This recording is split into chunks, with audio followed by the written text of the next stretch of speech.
Hello everyone, আসসালামু আলাইকুম। এই তো সকালে যে আমি পুঁই শাকগুলো কেটেছিলাম আমার গাছ থেকে, সেটা দিয়ে আলু আর কিছু দিয়েছি বেগুন, এটা দিয়ে রান্না করছি ইলিশ মাছ। এই তো পেঁয়াজটা একটু লাল করে নিলাম পরিমাণ মতো তেল দিয়ে। এটার মধ্যে বেশি কিছু দিব না। আর ইলিশ মাছে না আমি কখনো দেখিনি এত মশলা দেয় গাদা গাদা। আর তাহলে ইলিশ মাছের যে একটা সুন্দর একটা গন্ধ সেটা থাকে না বেশি মশলা দিলে। আর এই জন্য আমি এটাতে কম কম মশলা দিব। আমি একটু পানি দিয়ে দিচ্ছি এর জন্য যে পেঁয়াজগুলো যেন পুরো পুড়ে না যায়।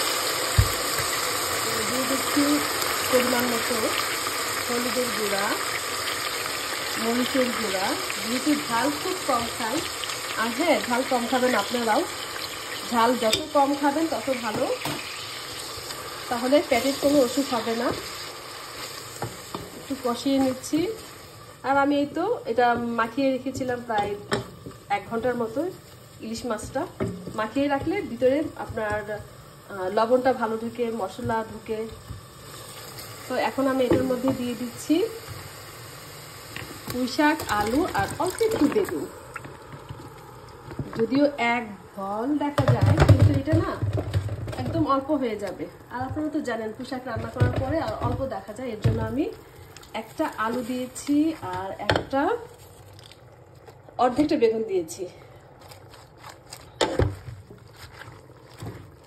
এখন কিছুক্ষণ এটা ঢেকে রাখবো।